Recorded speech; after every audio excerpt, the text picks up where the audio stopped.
अच्छा, इस कोर्स का जो पहला पार्ट है critical thinking, that is done. The second part offers reflective practices.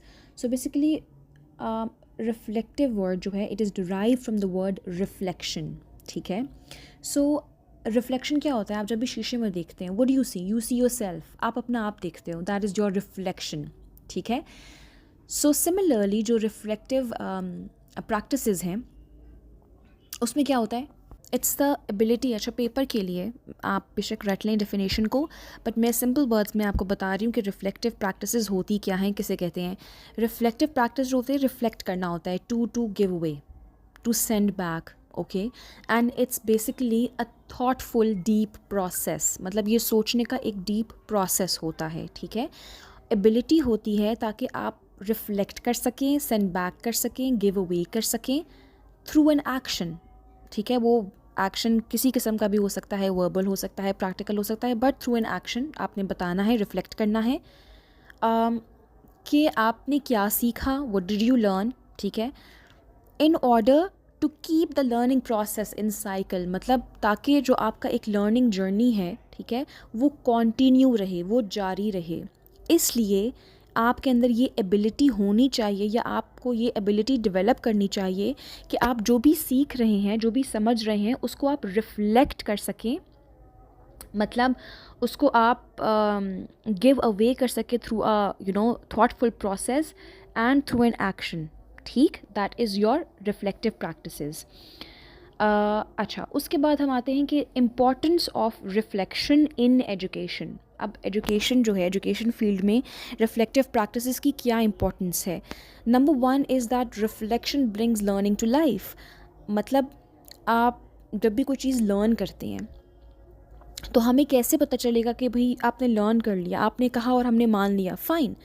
But जब तक आप उस चीज़ पे रिफ्लेक्ट नहीं करेंगे, हमें बताएंगे नहीं through an action. For example, मैंने आपको एक पेपर दिया, ठीक है, और मैं उसमें कुछ क्वेश्चंस हैं, आप जब तक उन क्वेश्चंस के आंसर नहीं देंगे, how would I come to know कि भाई okay fine, you have a better knowledge, you have a good understanding of this particular topic.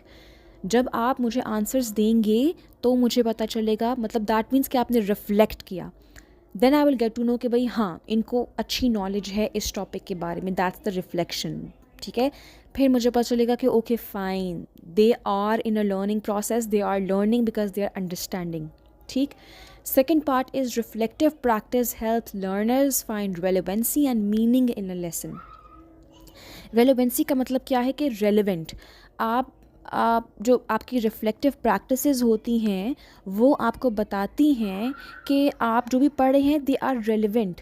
मतलब मैं एग्जांपल देती हूँ. जो भी कुछ टॉपिक्स ऐसे होते हैं जो आपकी बुकिश नॉलेज है, उसमें बहुत सारे टॉपिक्स ऐसे होते हैं जो कि आपकी जो प्रैक्टिकल लाइफ है उससे रेलिवेंट नहीं होते. But then there are certain topics.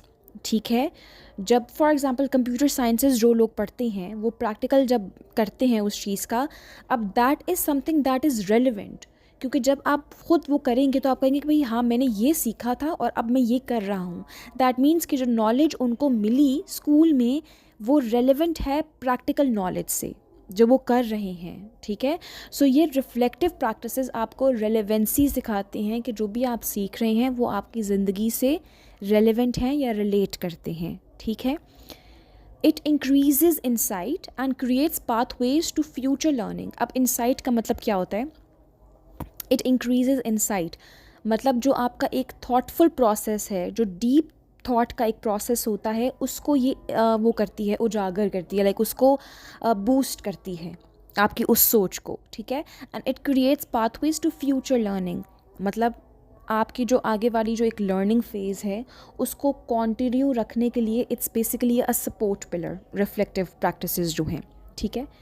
And helps you to develop your skills. अब स्किल्स किसी भी तरह के होते हैं, हार्ड स्किल्स भी होते हैं, सॉफ्ट स्किल्स भी होते हैं, जैसे स्पोकन है या कुछ भी इस तरह का. तो उसमें जो रिफ्लेक्टिव प्रैक्टिसेस हैं स्किल्स को डेवलप करने के लिए, मतलब उन स्किल्स को बनाने के लिए reflective practices are important and या plays a important role. The next topic to cover is the reflective thought process phases. Reflective जो thought है उसके phases क्या हैं? 5 phases हैं. The first phase is perplexity. Perplexity है आपका confusion, a state of confusion. ठीक है, जहाँ पे आपके जहन में डिफरेंट आइडियाज़ हैं और आप कंफ्यूज हैं, आपको नहीं समझ आ रहा। फॉर एग्जांपल आप जब कॉलेज से यूनिवर्सिटी जाने लगते हैं तो यूनिवर्सिटी में there are so many departments, so आपका माइंड इज़ परप्लेक्स्ड, वो कंफ्यूज्ड है, उसको समझ नहीं आ रहा बिकॉज उसके पास बहुत सारी ऑप्शंस हैं, right. So perplexity is confusion, mind block हो जाता है आपका, आपको समझ नहीं आता कि भाई what to do. The second phase is elaboration. Elaboration means कि जहाँ पे आप चीज़ों को एलाबोरेट करते हैं, एक्सप्लेन करते हैं इन अ डिटेल्ड फॉर्म, ठीक है। एलाबोरेट का मतलब ही होता है, जैसे हम कोई भी क्वेश्चन आता है इस तरह का हमें कि जैसे elaborate the term reflective practices and it's 5 phases, तो मतलब कि आप रिफ्लेक्टिव प्रैक्टिसेस को डिटेल में एक्सप्लेन करें और उसके फेजेस भी बताएं और उसको एक्सप्लेन करें।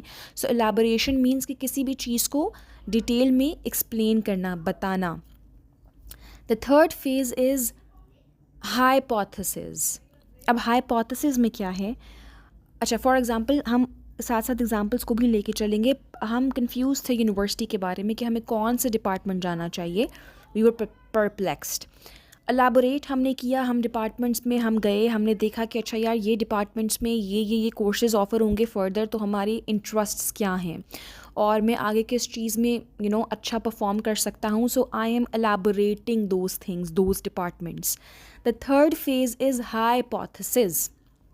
अब हाइपोथेसिस में क्या होता है बेसिकली, हाइपोथेसिस बेसिकली आपका होता है प्रपोज्ड एक आइडिया होता है जो आप सोचते हैं अपने जहन में, जो कि बाद में सही भी हो सकता है और गलत भी हो सकता है।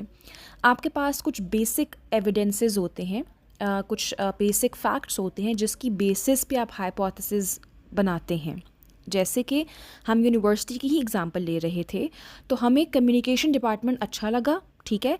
अब मैं उस हाइपोथेसिस में ये सोच रही हूँ कि भाई I am good at communication, I am good at this, I am good at writing, तो हाँ मैं शायद अच्छा परफॉर्म कर लूँगी। अब that's an hypothesis. Fourth phase आता है कंपेयरिंग हाइपोथेसिस। अब मैंने जब शुरू कर लिया फॉर एग्ज़ाम्पल, या चलो अभी शुरू नहीं भी किया, तो मेरा पहले का हाइपोथेसिस और मैंने चलो फर्स्ट सेमेस्टर गुजारा, तो जो मेरा पहले का स्टार्ट करने से पहले जो मेरा हाइपोथेसिस था कि भाई I will do good, first semester के बाद मुझे कहीं लग रहा है कि it is tough for me, तो मैं अपने हाइपोथेसिस को कंपेयर करूँगी कि पहले मैं क्या था सोचती थी, अब मैं क्या सोचती हूँ, क्योंकि अब मैं उस फॉर्म में आ गई हूँ, उस ट्रैक पे आ गई हूँ, तो अब मेरा क्या स्टांस है उस हाइपोथेसिस को लेके, तो मैं कंपेयर कर रही हूँ अपने hypothesis. The last phase is taking action. अब टेकिंग एक्शन में क्या होता है कि आपने जब हाइपोथेसिस क्रिएट कर लिया, उसके बाद आपने एक्शन लेना है।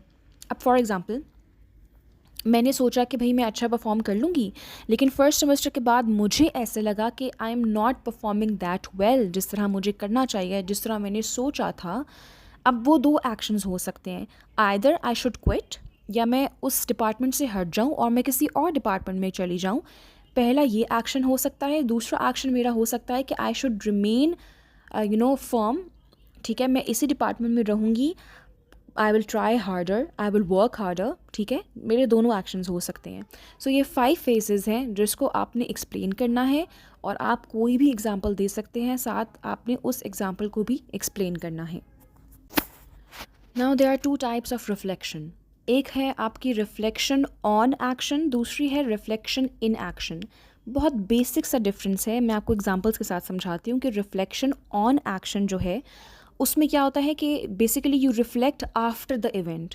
कोई इवेंट गुजर जाता है, उसके बाद आप रिफ्लेक्ट करते हैं कि ओके व्हाट हैपेंड, क्या हुआ, कैसे हुआ, क्यों हुआ, एंड देन आप सोचते हैं कि अच्छा भाई इसको इम्प्रूव करने के लिए मैं ये कर सकती हूँ, etcetera etcetera. Reflection in action जो होता है वो आप उसी इवेंट में रहते हुए आप देखते हो कि something is not going well, या किसी को कोई कोई लूप होल है उसको ठीक करना है, कुछ भी ऐसा सीन है, तो आप उसी इवेंट में उसी वक्त रिफ्लेक्ट करके यू टेक द एक्शन, ठीक है। अब रिफ्लेक्शन ऑन एक्शन में एक घरेलू एग्जांपल देती हूँ कि whenever we come from the weddings, हम जब वापस आते हैं तो वी ब्रेनस्टॉर्म कि भाई अच्छा हमने खाना कैसा था, शादी कैसी गई, सलामियाँ कितनी दी। That is reflection on action. Event के बाद we are discussing the event कि क्या हुआ, कैसे हुआ।